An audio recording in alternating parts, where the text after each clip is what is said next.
This is the APB section 1.8. We're going to look at addition of vectors by means of components.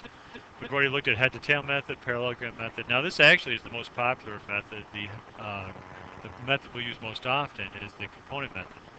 And it says here the components of a vector provide the most convenient and accurate way of adding or subtracting any number of vectors.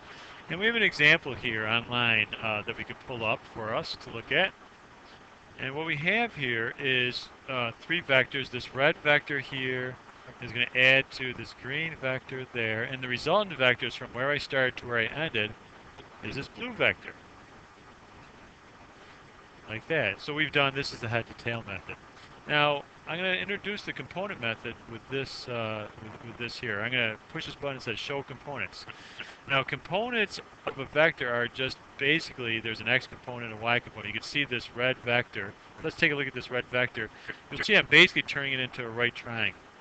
There's a x component and a y component, and so this you know, you can see the line turn. These two legs of the right triangle are called the components of that vector. And this green vector here, you'll see, has an x, y component. These components, you know, this green vector has been broken up into a right triangle. So I'm going to go ahead and add these two together, just like I'll hide the components for now. Now you have these two vectors, they add together, okay, like that. And if I were to draw those components, what we have here is we then think of these two vectors as just these two components. So you have this red vector here is one x component, and this green vector here is the other x component. Those two together add up and equal the x component of the blue.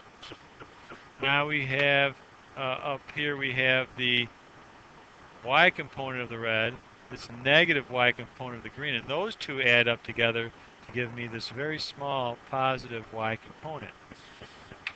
So I'm going to get rid of the ink here. So we'll see that if we bring this blue vector over and put it right here, and you can see that those components all add up. All the red component plus the green component in the x direction give me the blue component, the red component and the green component in the y direction give me the blue component in the y direction. Now we're going to take a look at this picture here. We see this C vector drawn right along here.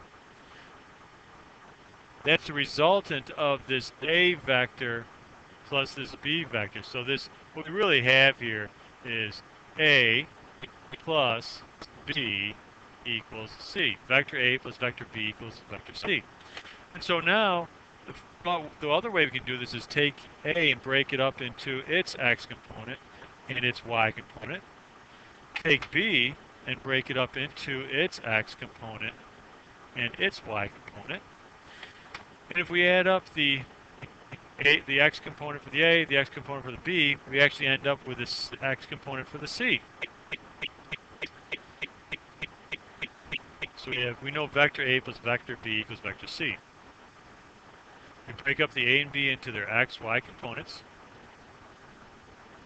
And if you add the AX plus the BX, is AX plus the BX, and you add the AY plus the BY,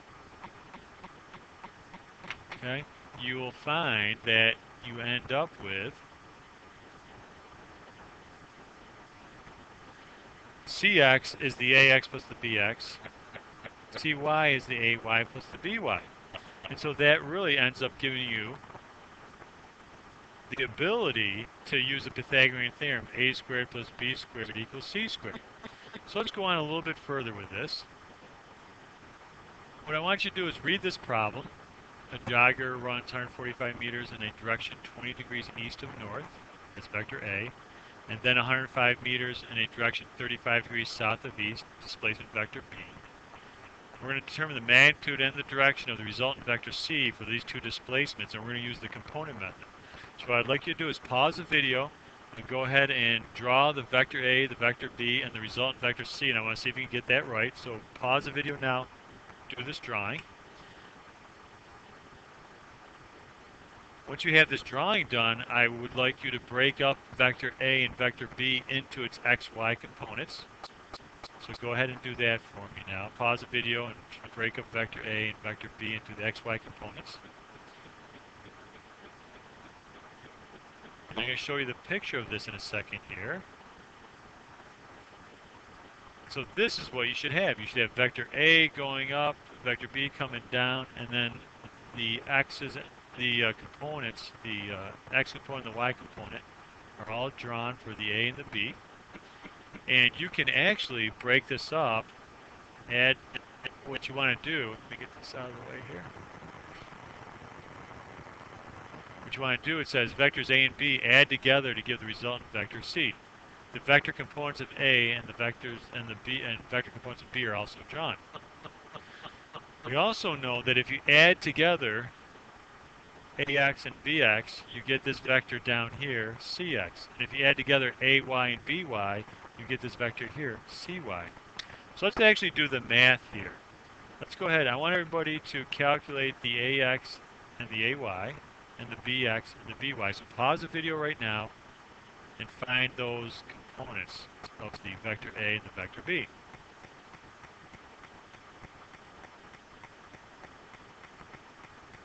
So your AX and your BX should be these numbers here, the 49.6 meters and the 86 meters, and you add them together down below here, you'll see that CX equals 135.6 meters.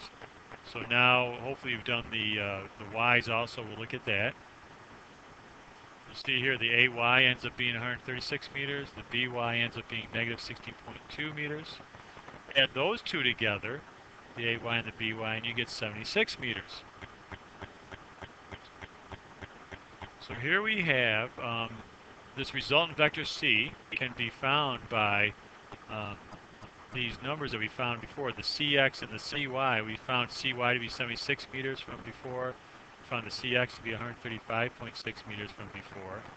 And now we can do Pythagorean theorem to find actually what the C is, and we can also use trigonometry to find out what that angle is. So go ahead, pause the video, calculate what the C value is, and find that angle. So here's our Pythagorean theorem. Here is our trigonometry. Theta equals inverse tangent. We come up with our numbers of C is 155 meters and theta is 29 degrees. So we can write it like this, or you can just write 29 degrees. You don't really need the north of V since it's in the first quadrant there.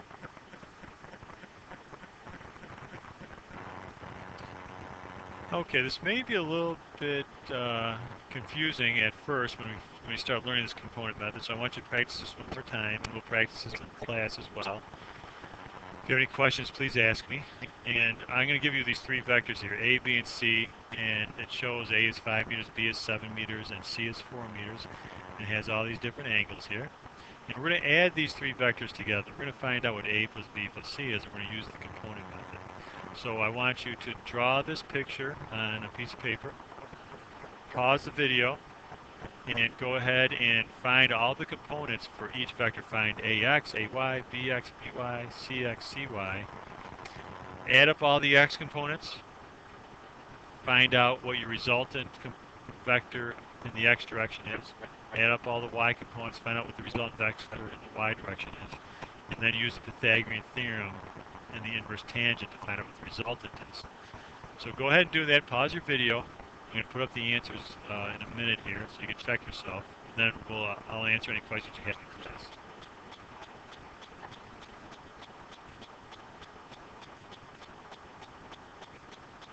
So you'll see our AX is 4.7 meters, our BX is negative 5.4 meters. You have to, that X vector is in the negative direction. So, because when you break it up, your components look something like this. There's the components for the A vector. Here are the components for the B vector. And here are the components for the C vector. There's a couple different triangles you can draw, and those all be the same side. And those sides of that triangle are the X and Y components, and you're just calculating what those sides are. And then you're adding up all the X's, adding up all the Y's to find out the resultant vector in the X direction is 1 meter.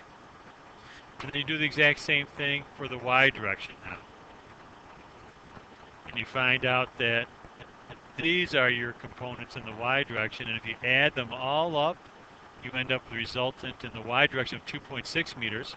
So what you really end up with is this x component of 1 meter, this y component of 2.6 meters, and you know your resultant is from where you start to where you end. So that is your resultant vector right there. That is, you have to do, you would use a squared plus b squared equals c squared, and then you do inverse tangent to find out that angle right there. So if you haven't done that yet, pause the video and find that answer. So when you do the Pythagorean theorem, you end up with 2.8 meters over here. And you end up with an angle of 69 degrees. So if you had a little bit of problem with this, go through it again. We'll do some practice problems in class, and we'll do this so many times that you'll get it if you don't quite get it now. But hopefully this made some sense.